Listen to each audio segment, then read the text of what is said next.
A biblical perspective on life, culture and current events. This is 2020 on Vision. You might remember it was just a month or so ago, an amazing display of generosity from listeners responding to the call from Feed the Hungry to support refugee children in Uganda. Remember, it was Take Away Hunger Day. And what an outstanding response it was, meeting needs. $6 feeding a child for an entire month.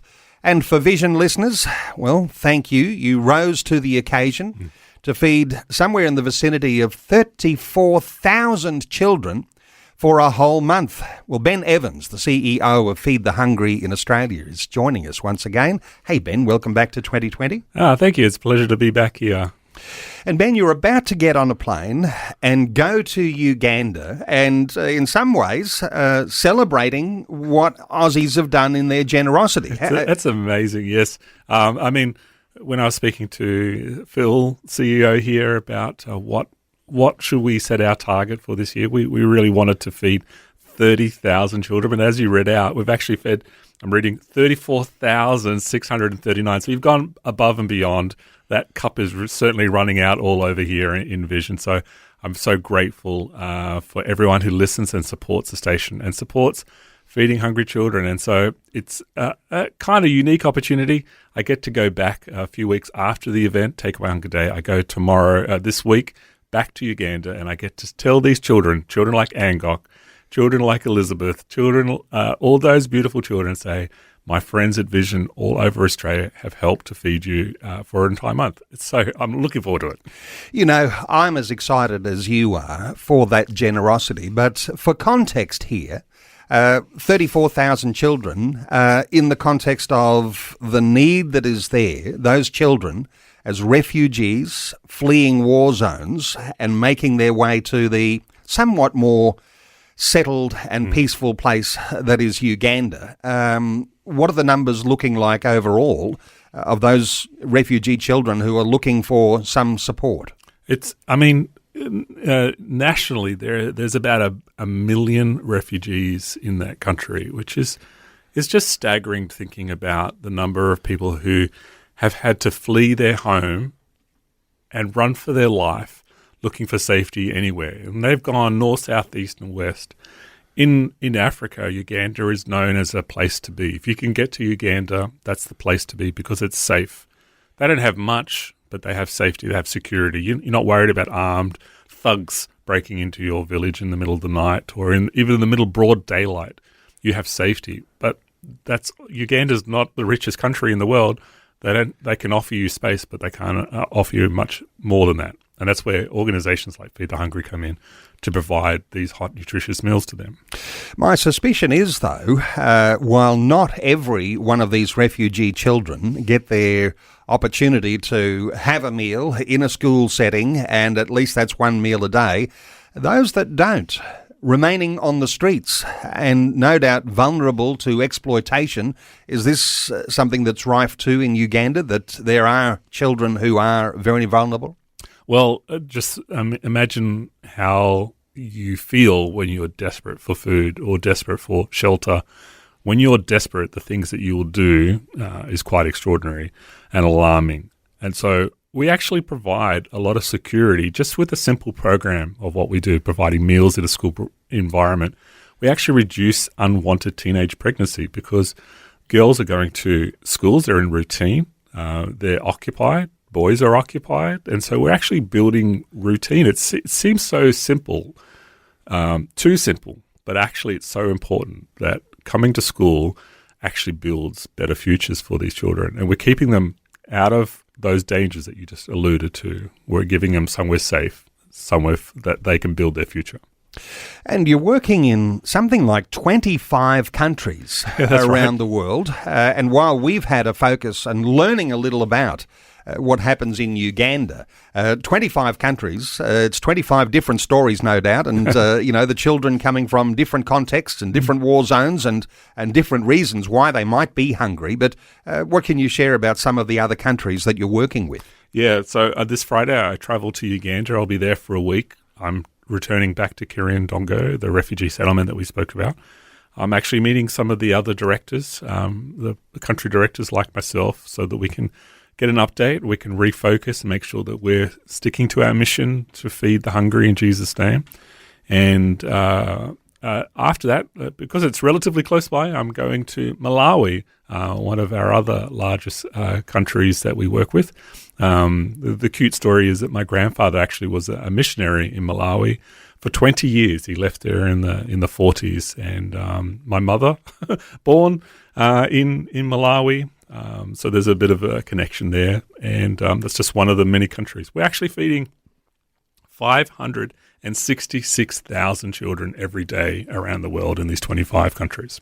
Wow. And, I'm just reflecting on you going back to Malawi, and you've got this family connection. And I'm assuming that your grandparents, as missionaries there, probably had to go and live in Malawi. And I'm sure the conditions are not easy conditions to live in, particularly back in the 1940s or however long ago that was. But yes, following in your grandparents' footsteps. And this is something particularly special in mission. And I wonder if you can get a little personal for us, because what drives you to be the country director here in Australia for Feed the Hungry? And is this something that as a missionary heart you've caught from your own family? Yeah, I kind of joke about joining the family business in a way. My grandfather felt the call and was turned away. And he actually had to persevere. He had to, like, equivalent of knocking on the door multiple times after being turned away, but he felt a call to go. And he arrived with the simple idea that we're all one under God, and treated them all as equals as him. And the message, the truth that we have access to in Australia, that they deserve the same truth and access, because when you know the truth, it sets them free. For me, my mission with Feed the Hungry is a little bit funny, a little bit oblique, a little bit tangential, because Judas is complaining about Jesus spending money on the poor. And Jesus said this line, "The poor you will have always." When I heard that statement, something tweaked in my mind and in my heart, because it meant that no one else is going to solve this problem of poverty. And so every life that I change is a life that's important, because I can't rely on someone else to do it. Elon Musk is not going to come to the rescue with his billions of dollars that he's going to waste on this and that. He's not going to invest it. Andrew Forrester, our own billionaire, he's doing what he can, but he's not going to solve this problem. So I need to get involved. So there are those who give a little, and, still listeners can't believe $6 feeds a child for a whole month. You're reflecting on billionaires that are not likely to put their dollars into this project. Listeners might be thinking, well, I can send some money. Is there an opportunity for me to go? I mean, do you have opportunity to take people into the field, to see the work that's being done, to participate in some of the care? Is that something that listeners could be aspiring to? It's one of those things where we blame COVID. COVID messed up a lot of things, so we would have had regular trips to some of these countries before COVID. We haven't done it since, but I know that us Australians, us Aussies, we like to get our hands dirty. We want to get involved. It's not just enough to send. If you can't go, sending is great, but we want to be part of it. And so hopefully we can talk about this very soon to say that there are opportunities to go, because it's life-changing. You taking fresh water, you kind of take that for granted. Hot water on demand, fresh water, safe water that you can just drink from the tap. Of course, we want to go to a shop and buy a $4 bottle of water, but you can actually drink the water from your bathroom sink. It's safe. And it's not like that when you travel overseas. And undoubtedly, there are a lot of different Christian ministries that deal with all of these different elements. And while you've got your focus on feeding the hungry and Take Away Hunger Day, which is a wonderful initiative, there are going to be other ministries that are working with fresh water and working with building schools and even universities, and having those children that go through a program like yours going to a next level, taking their education to a higher level.